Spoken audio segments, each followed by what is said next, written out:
Assalamualaikum warahmatullahi wabarakatuh. Perkenalkan, nama saya Farhan Muhammad Ismail dengan NIM B05211032.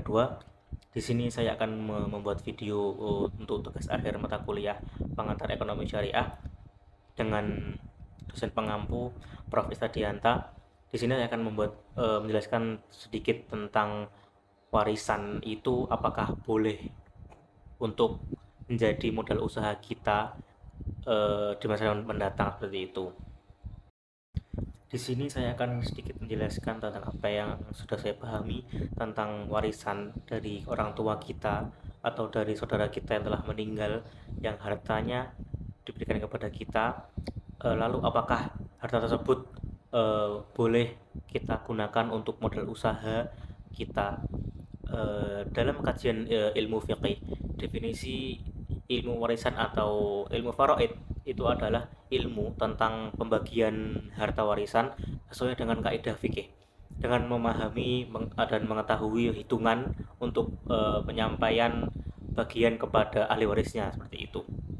Contohnya misalkan ketika orang tua kita mati atau orang tua kita meninggal, misalnya dari ayah kita meninggal, kemudian apakah anaknya akan mendapat setengahnya atau sepertiga, kemudian dari istrinya apakah mendapatkan sepertiga atau setengah, kemudian dari berbagai macam perbedaan untuk pembagian warisan tersebut, kemudian apakah boleh harta warisan itu yang kita dapatkan dari orang tua atau saudara kita yang telah meninggal, kita gunakan untuk modal usaha kita.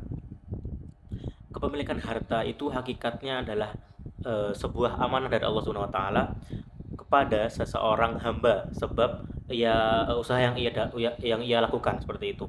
Dan kepemilikan itu berlangsung selama hidupnya saja.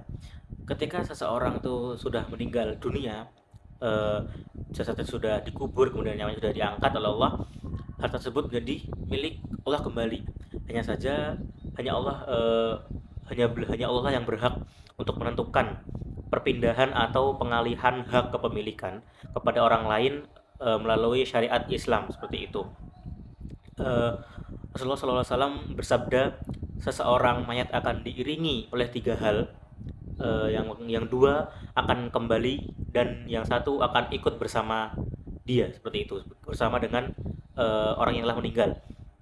eh, Mayat itu akan diiringi keluarga, harta, dan amal perbuatannya. Untuk keluarga dan harta akan kembali dan hanya amal perbuatanlah yang akan bersamanya. Itu riwayat Bukhari dan Muslim. Allah mengatur pembagian harta warisan yang ditinggalkan seseorang kepada ahli warisnya. Aturan ini secara terperinci dijelaskan dalam Al-Quran, dan inilah satu-satunya permasalahan yang hukumnya diatur secara detail dalam Al-Quran, yaitu dalam surat An-Nisa ayat 11, 12, dan ayat 176. Pada surat An-Nisa ayat 13 dan 14 disebutkan bahwa Allah berfirman, A'udzu billahi minasyaitonir rajim. Bismillahirrahmanirrahim. Tilka hududullah wa man yuti'illaha wa rasulahu yudkhilhu jannatin tajri min tahtihal anharu khalidina fiha wa dhalikal fawzul 'adzim. Wa man ya'si Allaha wa rasulahu wa yata'adda hududahu yudkhilhu naran khalidan fiha wa lahu 'adzabun muhin. Allahumma rahmana bil Quran, yang artinya hukum-hukum Allah tersebut itu adalah ketentuan-ketentuan dari Allah SWT. Barang siapa taat kepada Allah dan Rasulnya, niscaya Allah memasukkannya ke dalam surga yang mengalir di dalamnya sungai-sungai, sedang mereka kekal di dalamnya, dan itulah kemenangan yang besar. Dan barang siapa yang mendurhakai Allah SWT dan Rasulnya dan melanggar ketentuan-ketentuannya, niscaya Allah akan memasukkannya ke dalam api neraka, sedang ia kekal di dalamnya, dan baginya siksa yang menghinakan. Sebagai mukmin, hendaknya kita membagi harta warisan sesuai dengan hukum Islam yang sudah ditentukan oleh Allah Subhanahu wa taala dan Rasulnya.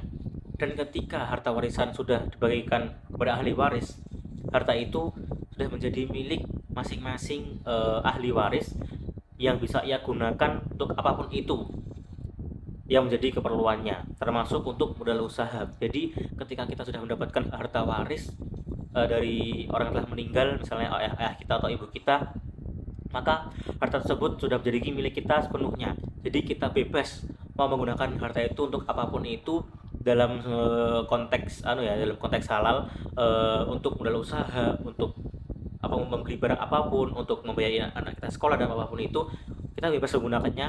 Yang penting masih dalam konteks untuk kita gunakan dalam hal yang halal seperti itu. Kemudian pembagian harta warisan tidak boleh keluar dari ketentuan syariat Allah Subhanahu wa taala, karena itu merupakan batasan-batasan hukum Allah yang tidak boleh dilanggar atau ditinggalkan.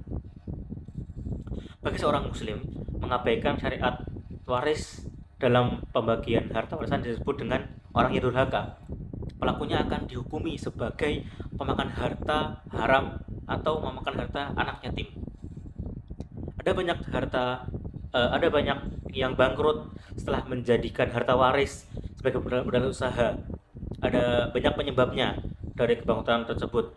Mungkin saja pembagian harta yang tidak sesuai dengan syariat Islam yang menjadikan Allah murka kepada orang-orang tersebut, dan Allah jadi tidak ridho kepada orang tersebut. Tapi kenyataannya banyak juga ahli waris yang mendapat melanjutkan usaha almarhum ayahnya atau ibu orang tuanya, dan menjadikan harta warisan dari orang tuanya tersebut atau yang sudah meninggal menjadi sebagai modal usaha, dan ternyata juga bisa sukses dan juga menguntungkan. Semua itu bermula dari menegakkan hukum kewarisan Islam atau hukum waris Islam atau ilmu faraid dalam pembagian harta warisan. Allah berfirman dalam surat Al-Maidah ayat 100, A'udzu billahi minasyaitonir rajim. Bismillahirrahmanirrahim. Qul la yastawil khabithu wat thayyibu walau a'jabaka kasratul khabith fattaqullaha ya ulil albab la'allakum tuflihun. Shadaqallahul azim, yang artinya katakanlah tidak sama yang buruk dengan yang baik. Meskipun banyaknya yang buruk itu menarik perhatianmu atau menarik hatimu, maka bertakwalah kepada Allah, orang-orang yang berakal, agar kamu mendapatkan keberuntungan. Jadi dari beberapa penjelasan yang sudah saya sebutkan tadi di awal, bahwa uang atau harta hasil dari pembagian warisan dari almarhum orang tua kita atau saudara kita, ketika kita menggunakan harta tersebut untuk modal usaha atau untuk membeli barang apapun untuk keperluan kita, itu boleh, karena harta itu sudah menjadi milik kita sepenuhnya. Yang penting kita tidak boleh melanggar dari batasan-batasan yang telah Allah batasi seperti itu. Jadi kita tidak boleh melanggar syariat Allah Subhanahu wa taala. Yang penting kita tetap dalam syariat, maka semua harta yang kita gunakan untuk berusaha tersebut akan menjadi harta yang halal seperti itu. Mungkin di sini saya ingin menampilkan sedikit cuplikan dari jawaban seorang ustadz, di mana ada seseorang yang bertanya, apakah modal usaha itu boleh kita gunakan dari harta warisan orang tua kita. Mungkin berikut ada cuplikan dari seorang ustadz, bisa kita simak bersama-sama seperti itu. Harta warisan itu adalah harta yang sangat berkah. Jika Anda mengambilnya dengan benar, Anda bisa jadikan modal apa saja akan menjadi baik. Boleh Anda jadikan modal bisnis yang halal bersih, karena harta warisan maka akan menjadi baik. Tidak, bukan dilarang. Tapi yang perlu diperhatikan adalah cara mengambilnya. Wahai hamba Allah, warisan itu ternyata yang gede setannya. Banyak orang diajak ngomong waris langsung berantem. Na'udzubillah. Warisan itu yang gede setannya. Yang berebut waris bukan saja orang kaya raya. Oh bukan. Yang kaya raya banyak rebutan waris padahal sudah kaya. Padahal setiap anak dapat ratusan juta. Ternyata nyempil satu kantin kecil atau satu toko kecil direbutkan. Yang penting saya masuk neraka. Na'udzubillah. Perebut waris adalah ahli neraka yang berjalan di atas bumi. Jangan sampai ada di antara kita berebut waris. Dan pastikan dalam pembagian waris Anda menjadi orang yang paling lembut.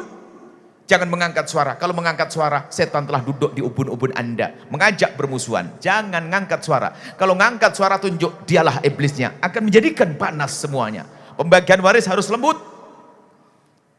Kita ini bingung urusan waris ajib. Ini kan rezeki nomplok. Kenapa kok sering berantem? Yang berebut waris bukan saja orang kaya. Si melarat pun rebutan waris, rebutan meja patah kaki. Yang penting aku masuk neraka. Bukan saja orang bodoh, hati-hati. Ustadz meninggal dunia, punya anak 2, ustadz muda rebutan kantin pondok, nggak beres-beres. Hati-hati. Karena apa? Setannya yang gede. Maka tolong wahai hamba Allah, jika ada warisan tolong serahkan pada ahlinya dan jadikan Anda yang paling lembut. Jika ternyata setelah dibagi kelihatan tempat Anda kurang strategis, maka yang menjadi berkah adalah kepasrahan Anda. Allah jadikan berkah. Jangan ribut. Ketahuilah ahli neraka yang berjalan di atas bumi, dia si perebut waris, si rame urusan waris. Ramai urusan waris, Masya Allah. Dan hati-hati, kadang-kadang yang paling ramai ngerebut waris justru yang paling pinter ilmu agamanya, yang paling banyak ibadahnya. Kenapa? Setan pengen jerumuskan dia ke neraka, karena paling cepat adalah dengan rebutan waris. Bahkan kadang yang paling ngerebut waris, dia paling senang umrah dan haji. Itulah orang ke neraka lewat Mekah. Banyak begitu, hati-hati. Anda harus sadar makna ini. Bukan masa imah pembagian, setelah itu mau dipakai apa masuk Pak? Kalau pengen hebat lagi, sedekahkan. Oh, masuk soalnya. Buka pakai dagang boleh, bagi-bagi boleh, bebas. Jangan lerang, itu kan ngomongan orang tidak jelas itu. Dari mana sumber itu? Pakai dagang nggak boleh. Yang nggak boleh ngerebut waris. Jangan dilarang. Kalau orang mau bisnis dari harta yang halal silakan. Yang tidak boleh adalah berebut waris. Hati-hati. Kemudian warisan itu hendaknya segera dibagi, jangan ditunda-tunda. Bahkan kalau perlu sebelum meninggal dunia dikubur pun dibagi sudah boleh. Membagi waris bukan rebutan. Membagi waris itu adalah memang membagi haknya. Hati-hati. Jangan ngangkat suara. Alhamdulillah, kita sudah mendengarkan cuplikan tadi ya, sudah tercerahkan tentang bolehnya kita menggunakan harta warisan untuk modal usaha. Mungkin itu saja dari saya. Kurang lebih ya mohon maaf bila ada salah perkataan atau apapun itu, karena saya hanya manusia yang banyak salahnya. Insyaallah semua kebaikan dari Allah Subhanahu wa taala. Qulu qouli hadza, tsumma assalamu alaikum warahmatullahi wabarakatuh.